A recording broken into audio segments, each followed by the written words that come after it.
The 10 most harmful foods that make your blood pressure skyrocket. When you look into the causes of high blood pressure, you quickly understand why it might be worth considering a lifestyle change. Besides factors like genetic predisposition and increasing age, it's actually our lifestyle that can significantly raise blood pressure. You probably know, if you've watched any of my videos on hypertension, that things like lack of exercise, being overweight, smoking, too much nicotine or constant stress, and especially poor diet can lead to high blood pressure. But what many people don't know is that almost half of blood pressure patients are very, very sensitive to salt, because daily salt intake really needs to be closely monitored if you have high blood pressure. Basically, yes, because we eat too much salt. Healthy adults need about 2 to 3 grams of salt per day.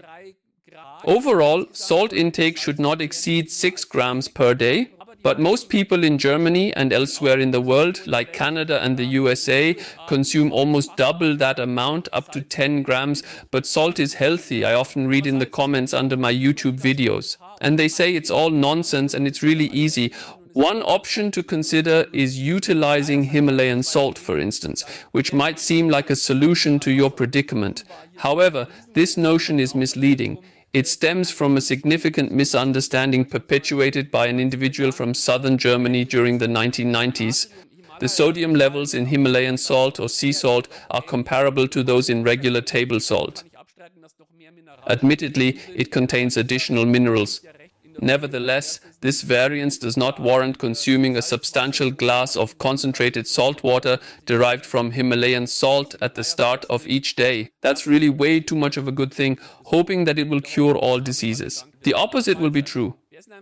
We just eat way too many processed foods and fast food, and everything that's packaged or processed contains salt. Think of hamburgers, French fries, chips, chicken nuggets, pizza, ready-made sauces, ready-made dips, microwave popcorn, even salty snacks like pretzels, and all those things. Even breakfast cereals. What is the food industry ultimately doing to us here? Certainly, it always exudes sophistication when I juxtapose salt with sweet dishes or vice versa, infusing a sugary touch into savory meals. Processed and fast food items often incorporate additional fats to enrich their flavors. In the prestigious 3 Michelin-starred kitchen where my brother once worked, they seasoned the dishes to the brink of being overly salty, a culinary tactic that elevated the taste of haute cuisine due to its rich salt content. We understand that a diet abundant in sodium can lead to heightened blood pressure, placing a substantial burden on the cardiovascular system and our blood vessels.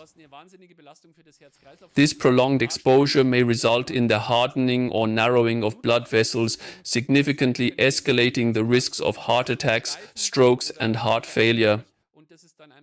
It just happens. The following situation. Due to the salt content, the body, simply put, draws more water into the blood vessels, and this causes high blood pressure. However, there are also feedback mechanisms where the vessels constrict again because they are triggered, and this ultimately leads to high blood pressure. So it's a summation of several effects. And the problem is quite simple. If you're working, having lunch in the cafeteria, or grabbing something from the butcher in the evening, whatever, then these amounts of salt add up quickly. And if you have an office day where you just don't drink enough, then the kidneys can't excrete it quickly enough. And there are quite a few foods that we consume frequently and enjoy which actually contain a lot of extra salt. For example, ready-made sauces. They're often used for a quick family meal and we might not even realize how much salt is in them. Turn the package around, check, compare, choose a sauce with lower salt content, and even better, make the sauce yourself. Then there are also a bunch of seasoning sauces, soy sauce, extremely salty, fish sauce of course, Worcestershire sauce, also very, very salty, any salad dressings, ready-made salad dressings. The good taste comes from the sugar and salt content. That's how it works. And also bouillon cubes, those ready-made bouillon cubes, they contain a lot of salt. You also need to be careful with smoked salmon or smoked foods in general. Smoked salmon in particular contains a lot of salt, as does smoked fish. Enjoy it, but only occasionally, or just make fresh salmon if you want to enjoy salmon. That way you can control the salt content yourself. And if you have kids, then you know this. The kids want pizza in the evening and then they wonder why they're suddenly so thirsty. Pizza is, of course, a combination. The dough is salted, the cheese is salted, the tomato sauce is salted, and then if you have kids who like to eat salami or ham on top, you know what? The salt hour has struck. So you can also make the pizza yourself to control the salt content, especially in the evening if you have kids. How can you generally avoid or reduce salt? You don't have to give up salt completely.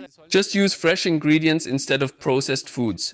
Work a lot with herbs, a lot with spices. Check out health food stores, organic shops, and maybe even supermarkets. You'll actually find salt-free salt or salt with added potassium, and that's just a very, very good way to cut down on some of the salt. Be careful with canned or preserved vegetables as they often contain a lot of salt. So make sure to verify if there are reduced salt or low sodium options available, or you may have to rinse and soak them a bit. In this process, you might unintentionally consume a significant amount of salt, believing you're opting for a healthier alternative. We will delve into the correlation between dining choices and high blood pressure shortly. A quick suggestion. If you appreciate content like this, allow YouTube to guide you by subscribing to the channel. YouTube will then suggest pertinent videos on this subject automatically. This channel already offers a plethora of informative content on the best foods, the most detrimental foods, and the top supplements. Now let's talk about alcohol. Alcohol also raises blood pressure, and the World Health Organization states that the daily maximum is 24 grams of alcohol per day. That's about 2 small glasses of beer for men. For women, it's 12 grams. We'll discuss this further in a moment. But one thing is certain, at what amount does blood pressure start to rise? It's around 30 grams of alcohol when consumed regularly, and for women, it's 20 grams. So anyone who consumes more than 30 grams of alcohol daily has twice the risk of developing high blood pressure compared to someone who doesn't drink at all. This was summarized in an information text by a German health insurance company. And the question is, why does alcohol cause a rise in blood pressure? I just hinted at a bit of overindulgence. There are several mechanisms, and one of them occurs in the midbrain, or more precisely above the midbrain. This is where the so-called sympathetic activity is regulated. The sympathetic nervous system prepares us for a fight-or-flight response. It increases heart rate, raises blood pressure, keeps us alert, and directs blood to the muscles instead of the digestive system. Essentially, it gets us ready for a quick escape, or in this context, a bar tab run if you want to relate it to alcohol. So we are practically in a state of constant stimulation due to alcohol. And then, of course, long-term alcohol use can lead to weight gain, increased calorie intake. We know alcohol is quite calorie dense, and this is often associated with increased salt intake, more appetite, and so on. Now, I just mentioned that professional societies position themselves on a certain amount of alcohol that is allowed. This is basically wrong, because in 2022, a major study was published in The Lancet, one of the largest medical journals. The clear recommendation there, which many professional societies have already endorsed, is that it's best not to drink a single drop of alcohol. That means no matter how much you drink, the risk for poorer health starts with the very first drop of any alcoholic beverage. So be very, very moderate with alcohol. It also relates to cancer. There are newer data on this. Alcohol has been somewhat sanctified over the past decades through resveratrol, red wine, and so on. But there are simply newer data, and I'm curious to see how the recommendations will change in the coming years. Now, let's talk about margarine, or a whole group of substances, the so-called trans fatty acids.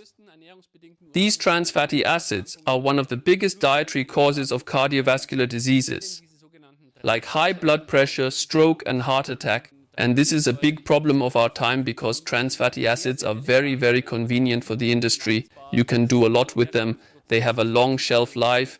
They are super, super cheap in the manufacturing process, and many processed foods like margarine, but also baked goods, French fries, instant soups, fast food, frying fats, and all these things, even breakfast cereals, contain these trans fatty acids.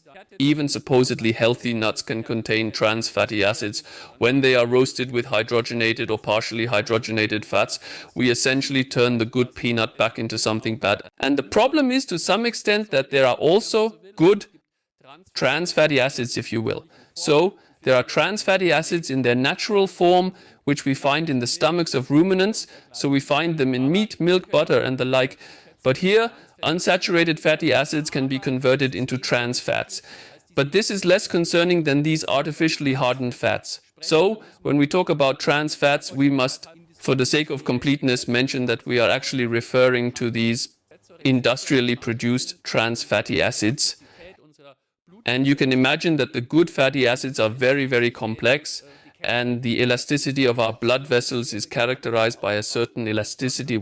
And trans fats are very, very linear in structure, which then causes the blood vessels to lose their elasticity. This is essentially the fundamental problem of cardiovascular disease or vascular disease. And when these fats are industrially hardened through intense heating, frying, roasting, or simply grilling, many fatty acids just convert into these trans fats if they aren't already present in processed foods. Overweight doesn't necessarily lead to high blood pressure, but high blood pressure is often a consequence or side effect of being overweight. And since overweight can lead to not only high blood pressure, but also other diseases and health risks, it's obviously good to control weight to lower blood pressure. That's basically quite simple. If you critically look at the following ingredients, simple sugars and fats, that's the problem. And then it becomes clear that sweets should be off limits, and the combination of sweet and fatty is always very, very critical. And with a sugar ban, you can ultimately achieve a lot here. We see this during fasting with a decreasing body fat percentage. And then you can significantly lower blood pressure within just a few days, and in the best case even normalize it. I worked at a fasting clinic. We consistently succeeded in helping individuals discontinue blood pressure medications and maintain this progress long term, with many returning the next year. Therefore, it's crucial to schedule regular blood pressure checkups. If you own a blood pressure monitor, ensure it remains properly calibrated. It's common to encounter surprises prompting you to question, is it still calibrated? Your monitor could be a decade or more old. Hence, it's important not to overreact and unnecessarily panic. Now let's get to the biggest point of contention since candy has existed. We're talking about licorice, the licorice plant. And you might not believe it, but about 10% of all people in Europe regularly consume licorice products. And this can also cause a huge problem with high blood pressure. There's a plant compound in it, glycerin. And this glycyrrhizin gets converted again in the body by gut bacteria, creating another metabolic product that can block a specific enzyme in the kidney, causing more water to be reabsorbed into the body because more sodium gets back into the blood vessels. The kidney regulates it, then potassium is excreted, sodium is reabsorbed into the blood vessel, and the blood volume simply becomes too high, causing blood pressure to rise. If you really overdo it with licorice, you can even end up with tissue water retention like edema or muscle weakness. Therefore, it is crucial to exercise caution when consuming licorice with high blood pressure.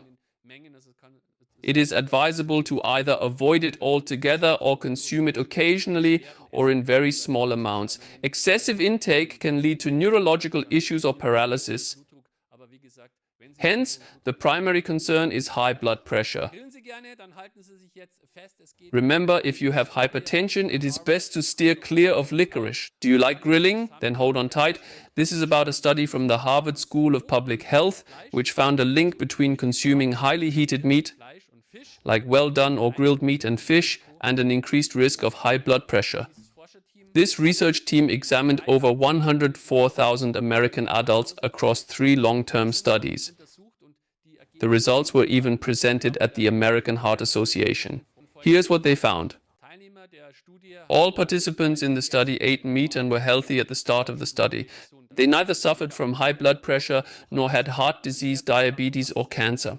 By the end of the observation period, which lasted 12 to 16 years, 37,000 of them had developed high blood pressure. The risk of developing high blood pressure was higher among participants who reported eating grilled or well-done meat, chicken or fish at least 15 times a month, compared to the group that consumed these products only 4 times a month. In fact, the risk of high blood pressure was 17% higher, which is almost 20%. The study was conducted so meticulously that it clearly showed a link between the cooking method, specifically the cooking temperature, and high blood pressure. And there wasn't a connection between the amount consumed and the type of food. So it's about the method, like grilling or high temperature cooking. And then, of course, the question arose, why is that? And they found so-called heterocyclic aromatic amines, which form at high temperatures. And that leads to insulin resistance, inflammation, oxidative stress in the body. And it damages the inner lining of the vessels, similar to what I just explained with trans fats. And that then promotes the development of arteriosclerosis. And whenever the blood vessel is no longer dynamic but rigid, the body has to work harder against it with more pressure. And that's the real reason why blood pressure rises. Let's stick with sausage and cheese for a bit. They contain fatty acids. Fatty acids are important, essential components of our diet, providing the body with valuable energy. They are also essential building blocks for our body cells and transport fat-soluble vitamins. They come in saturated forms, monounsaturated, polyunsaturated, and so on. You know all that. And while unsaturated fatty acids are generally considered healthy, saturated fatty acids are negatively viewed because they are associated with an increased risk of cardiovascular diseases, as they can raise the levels of bad low-density lipoprotein or bad LDL in the blood. And this has been proven to lead to atherosclerosis. So that's why in recent years we've been told to eat small amounts of meat, sausages, butter and plant fats. But now there's a very, very interesting twist or nuance, because many nutritionists say it's not really proven that saturated fats are as bad as their reputation suggests. And that's why in nutritional science they say, okay, maybe we should allow these unsaturated fats in these foods to be a bit higher, a bit more included. So it remains exciting in this area. I would say if you want to eat meat, the big takeaway from this video is just don't cook it too hot, don't fry it too hot, don't just grill it to death, because this study is really important, as it's less about the meat and more about the heat with which the meat is prepared. So thanks for watching. I'm looking forward to the next live session with my channel members. Thank you for supporting me so greatly. And yes, as I said, subscribe to the channel, then YouTube will always suggest the right videos for you. Thanks for listening. See you soon.